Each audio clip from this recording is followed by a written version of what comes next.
Hello everybody, welcome back to my channel. My name is Queenie for those who don't know me, reviewing Love Island All-Stars Season 3 episode, I think it's 5, because sometimes the UK numbering be weird. Anyways, before I get into it, please make sure to like this video, subscribe and hit the bell, and leave a comment down below. So we pick up where we left off with Belle and Sean's conversation. Now I'm here for the growth of Belle, but a piece of me wanted to see the old Belle back just for a second. Is there anything that you feel like you've missed out? No.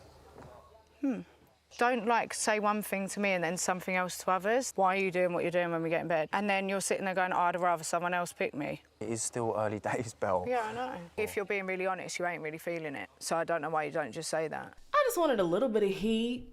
Just a little something, but truthfully speaking, they aren't deep enough in their connection for her to be justified if she was to pop off at him, so all right, fine.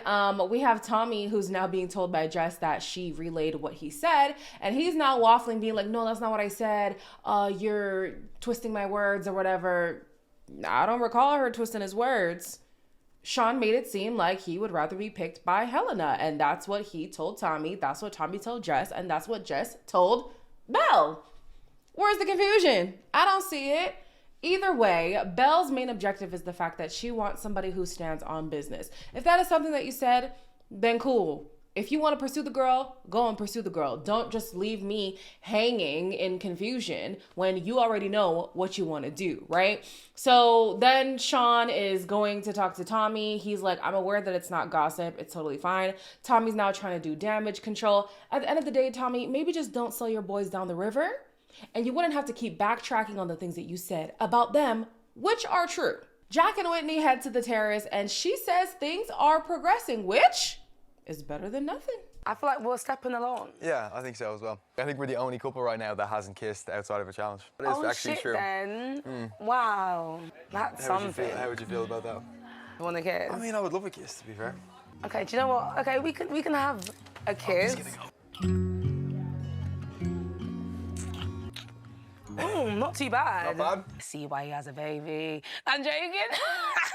I'm falling for the propaganda. I don't care. I don't care. I don't care. I don't care. I don't care. I don't care. Okay. I'm here for it. Sorry. Yeah, I'm curious to see where things go. It was so funny with this whole kiss thing because she basically was saying no without saying no. But you could tell that Jack is wearing her down.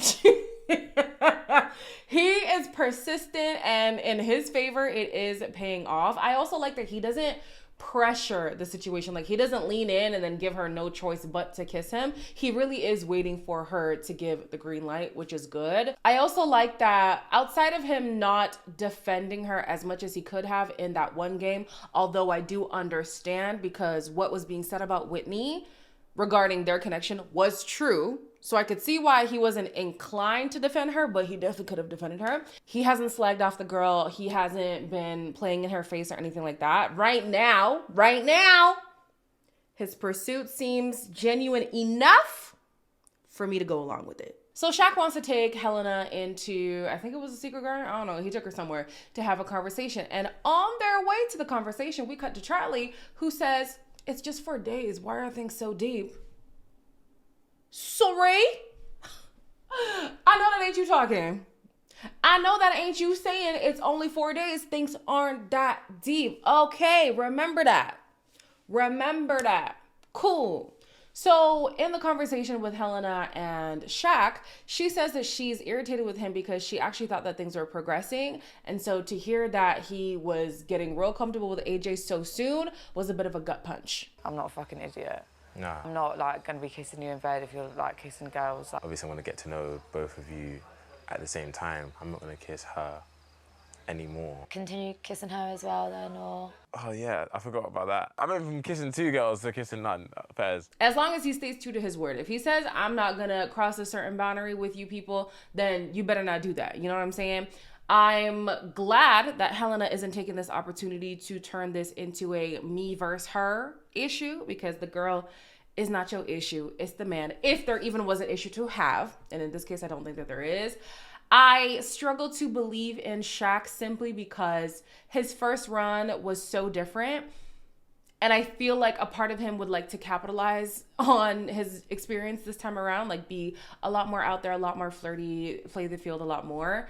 But honestly, this episode, he did stick to his guns, so that's cool, I guess. Out of nowhere, Charlie and Jess are talking about this undeniable sexual chemistry they have, and I'm thinking, where the hell is this coming from? Love flirting with you and having a good time. Would you have that cheeky? I'm like, fucking hell. Like, you're sexy, like, I just want to kiss you as well, but I'm just No, like, I'm not not gonna, whoa, absolutely not. Do you want to kiss me? I Not fancy now. you. Millie's not here. Then yeah, I'll be fucking lips in ya. Right then. Charlie. So what constitutes as too soon, too fast, too much, too soon? It's just 4 days, it's just so early. What is too much, it's too whatever. Because you can flirt and you could talk about wanting to kiss somebody. But Millie can't have sunscreen being put on her leg. That's a problem. That's too much, too soon. Very hypocritical. If she cannot flirt, which I think she was barely flirting with Connor, to be so for real. But if she cannot flirt like that, then neither can you. Don't put stipulations on somebody that you cannot uphold yourself. So of course Millie's not confused because she's like, this man is so intense when he's with me and he makes it seem like we're locked in. But then when I talk to him, it's like, no, I still want to explore. I still want to do this, still want to do that. And now when he's talking about Jess, he's like, yeah, the flirtiness is coming mainly from her. In the last few days, she's really been sticking it on me. But then he also admits that he did want to kiss her. So Millie's like, hold on. If you were transparent about that, I wouldn't be up here kissing you and be all comfy cozy because obviously we're not where you made it seem like we were. Because I don't mind exploring, but you holding me down. And in this very moment, I think I'm having an epiphany here. I think Charlie doesn't like the fact that he likes somebody who is a hot commodity. So in an attempt to, quote unquote, humble her, he wants to make sure that he's the only one who can have access to her. And now it's confusing Millie, and I hate that for her because she has every right to be confused. He is purposely being vague and confusing. But yeah, it's definitely not fair. He's like, yeah, I don't want you fully, but I also don't want anybody else to have you. Which is very weird. And Millie's picking up on it too. She was looking at him like, hold on. Something here is fishy, and I'm glad she's clued up. So because of what transpired throughout the evening, we have some people who are in the doghouse. We have Tommy, Sean, and Shaq who are not getting any play in bed. Love that for them. On the other hand, what I truly do love is that my girls, Whitney and Leanne, are getting something in a bed. Yes, girls, you better have fun. Typically for my sisters, they be out there left to dry on Love Island. So the fact that they can just have fun, let loose, they actually have connections. Like, I love this for them. Whether it's long lasting, I don't care. I honestly don't care. In the morning, Jess pulls, was it Belle and Whitney? I don't remember who the other girl is, but Whitney was definitely there. And she was talking about Charlie and how she's really into the energy he's giving and how Tommy is just not coming with the oomph, you know? She wants somebody who's a bit more aggressive in the way that he flirts with her, and Tommy's just not giving that. So the girls encourage her to go for Charlie, and so later she takes Charlie into the secret garden. They don't kiss or anything, but she lets it be known that she's trying to pursue a connection, right? This becomes the talk of the town because Charlie he's just throwing out some mixed signals here, and it's not landing well with a lot of people. Oh my God, they're gonna go for a kiss. Tommy, Yo. did you see that? Charlie and Jess. Wait, what? Last night, he was sticking it on me. He went, Jess has been sticking it on me. Mills thought you kissed because when you walked out, you went Yeah, I like did that on purpose. I was bantering. Him saying that's kind of just Off-putting. Jess tells Millie that the flirting has been very hot and heavy and that Charlie has been a very active participant in it. And then Millie tells Jess that that's not the story that she was told. She was told that Jess is the one who's laying it on thick, and Jess is like, excuse me? It was absolutely reciprocal. Let's not do that. So she's now starting to look at Charlie sideways. Millie's starting to look at Millie is continuing to look at Charlie sideways. And Charlie's coming off very shady and low-key manipulative. Low-key, high-key manipulative. You know what I'm saying? And all these antics at your big age.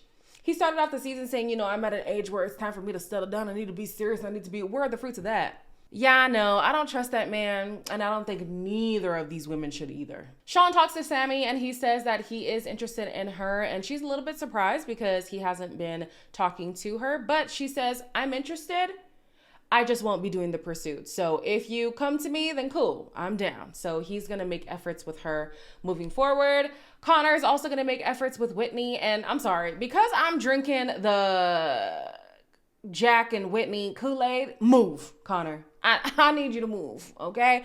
I personally feel like he's at a loss of options right now, and that's not to say that Whitney is a last option, but Whitney's definitely more open than a lot of the women. So, no, I'm not feeling it, Connor. Step to the left. Shaq and AJ go up to the terrace, and she's really trying to tempt this man, but surprisingly, he's sticking to his guns. I feel like if you look into my eyes, it's going to be dangerous. I just have like dark brown eyes. You're not even paying attention. Nah.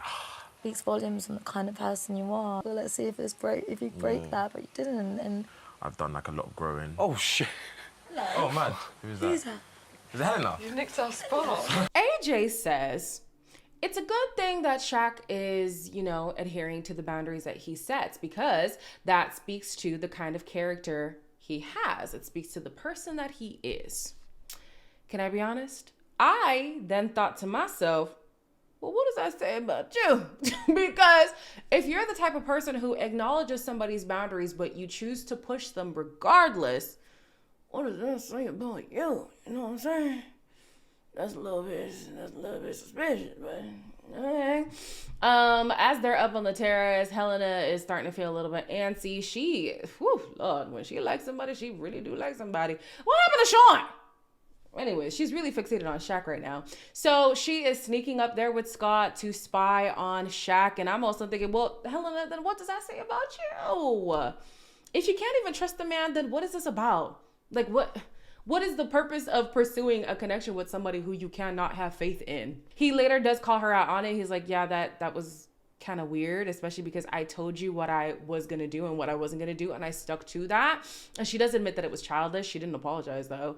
So, yeah, you have one girl here who doesn't respect your boundaries and another girl who doesn't have faith in your words. It doesn't sound like you have a good pick either way. Millie ends up talking to Charlie in the evening, and she says, listen, what you're saying and what Jess is saying are contradictory, and I'm just trying to get to the bottom of it. This man turns the table on her, and he's like, oh, you're blowing this out of proportion. It's not like we're together. Why are you making this bigger than it needs to be? You're the same man who made a big hullabaloo about sunscreen on her leg. She never even expressed a desire to kiss that man.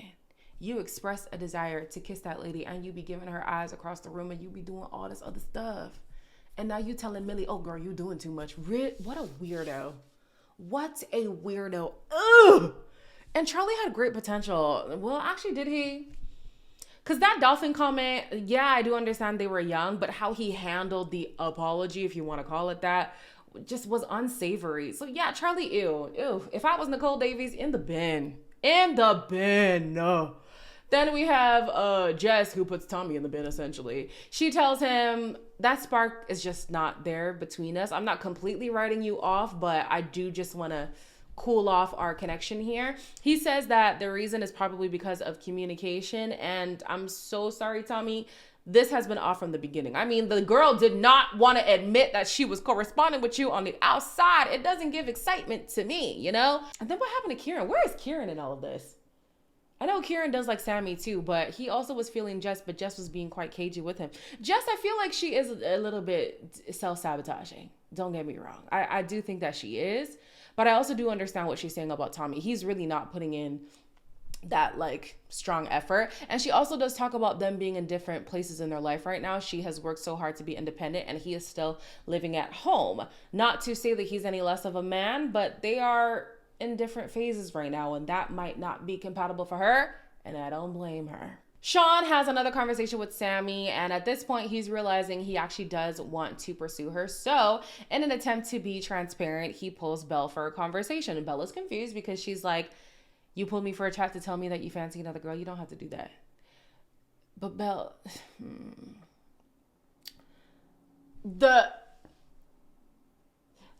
the conversation that they had the night before was basically about that. The fact that he wasn't clear about wanting to pursue somebody else. And now she's upset that he's making it clear that he's interested in pursuing another person as well. So like, Bella's not making sense. You know what I'm saying? So she walks away from the situation and she's clearly pissed off. The guy is just causing drama. He's like, you know, I'm really confused. I'm like, he's a child. He's like a child. You fancy Sammy, but you don't know if she's on you. I will make it. Walking over to the phone, he's like, you look beautiful tonight. Shut up. Oh, you know, like, I really want to talk. No. It would annoy me to have to sit through a conversation of somebody who's trying to feign ignorance, somebody who's acting naive, when in fact they know exactly what they're doing, which is what Bella's perceiving in the situation. She feels like Sean is being calculated, that he knows where his head is at. He just doesn't want to be clear about it. So I get that. But I also think that Belle is underestimating or choosing not to acknowledge